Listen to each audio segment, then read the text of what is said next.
Em nosso encontro de hoje, nós vamos começar o processo de detalhamento das características das nossas metas, né? Nos últimos encontros, nós discutimos os objetivos, vimos como os objetivos se transformam em ações, né? Ou metas que nós chamamos, e nós vamos agora então avançar nesse processo, descrevendo algumas características, né, que essas ações ou metas devem ter para que, de fato, facilite esse processo de alcançar o objetivo. Muitas vezes a gente acaba patinando nesse processo porque a gente escolhe ações ou metas que não têm as características necessárias, né? E esse conhecimento acumulado aí, então nós vamos compartilhar a partir do nosso encontro de hoje e nos próximos. Nesse caso aqui, vamos iniciar então com uma reflexão do Lao Tzu, que nos lembra que uma longa viagem, traduzindo aqui para nós, um objetivo difícil ou distante de ser alcançado, né? Uma longa viagem de 1000 léguas, inicia-se com o movimento de um pé. Mas só para exemplificar o que a gente está falando, se esse movimento do pé for para frente, nós estaremos mais perto de atingir as 1000 léguas do que se a gente movimentar o pé para o lado ou para trás. Então, nesse sentido, é que é importante a gente refletir a respeito das características das nossas ações. E esse processo, né, também é sabedoria antiga do mundo da cultura chinesa, né? Confúcio já disse, né, que em todas as coisas o sucesso depende de uma preparação prévia. Sem tal preparação, diz ele, o fracasso é certo. Isto é, as nossas ações, as nossas metas, elas devem ser pensadas antes da gente sair executando, né? No mínimo, nos prepararmos mentalmente. Entretanto, Steve Jobs, né, que é um estudioso aí da sabedoria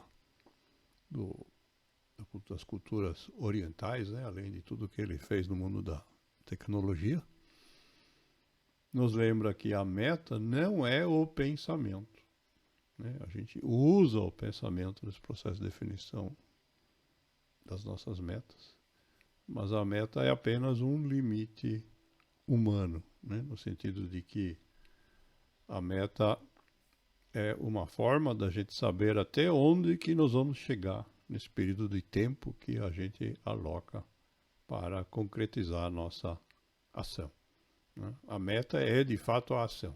Pensar na meta é a preparação, mas precisamos agir. E às vezes acontece, né, que a gente não tem muita clareza, não consegue usar palavras. O próprio Confúcio já dizia na antiguidade chinesa que nós podemos usar para isso também palavras, desenhos, e no mundo moderno, né, com a tecnologia multimídia, nós podemos usar vídeos que a gente grava da gente mesmo quando a gente tem as ideias, ou recados de voz, né, qualquer forma de registro, né, daquilo que a gente deseja alcançar, que a gente deseja executar, é válido.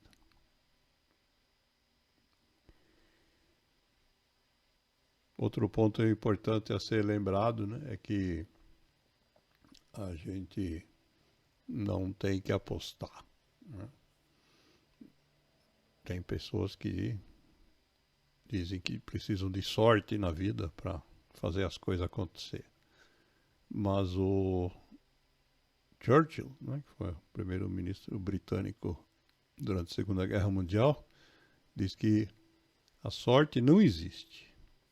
Aquilo que é chamado de sorte é, na verdade, o cuidado com os pormenores.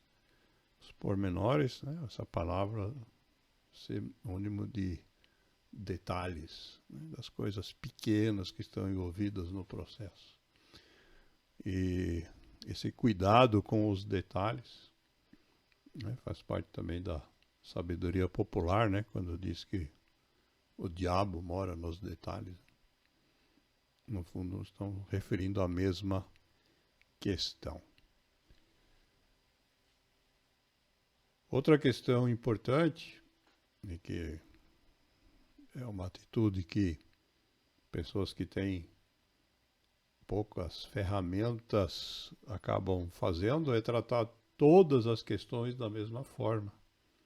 E aí, de forma meio satírica, né, temos uma reflexão do Mark Twain, né, que diz que quando o único instrumento que você tem é um martelo, todo problema que aparece você trata como um prego. Né, no sentido de que tudo é tratado da mesma forma porque você só aprendeu a usar uma única ferramenta.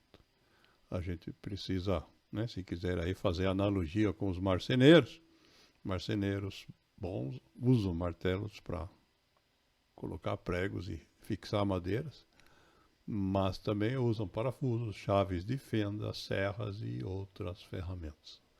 Então a gente precisa ter essa abertura mental para aprender a usar ferramentas além daquelas que a gente já conhece.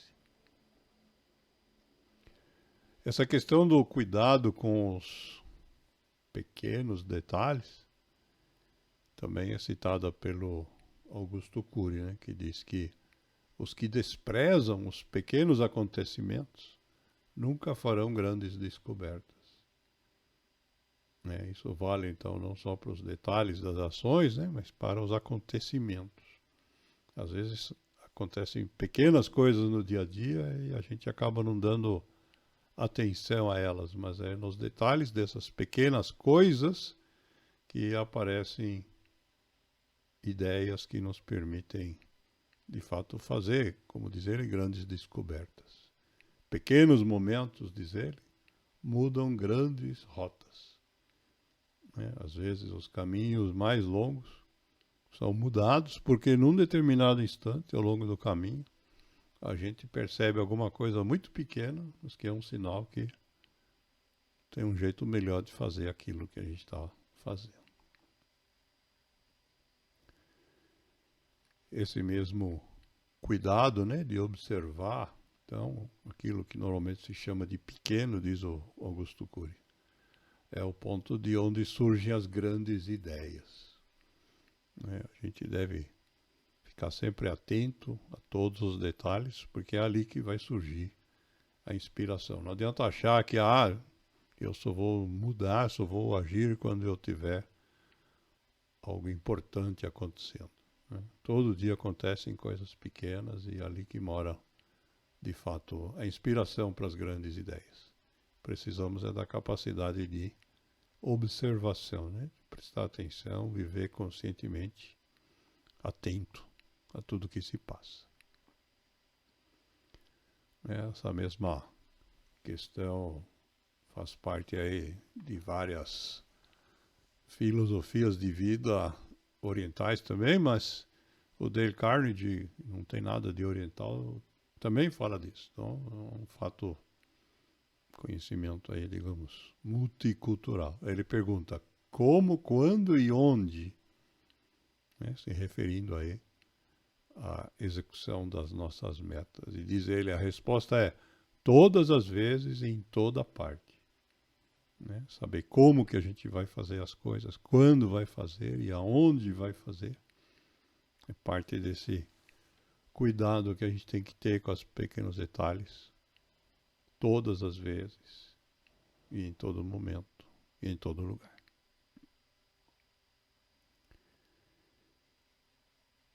Resumindo então, né, para que a gente possa definir, né, aquilo que nós chamamos aí de metas específicas, né, ter esse detalhe com aquilo que a gente vai especificar como que nós vamos desenvolver, vai fazer com que necessariamente a gente evolua, né? E o Tony Robbins arredonda esse conceito quando ele diz que essa é a única segurança que nós podemos ter na vida. Diz ele que a única segurança verdadeira na vida provém de saber que a cada dia você melhora de alguma maneira.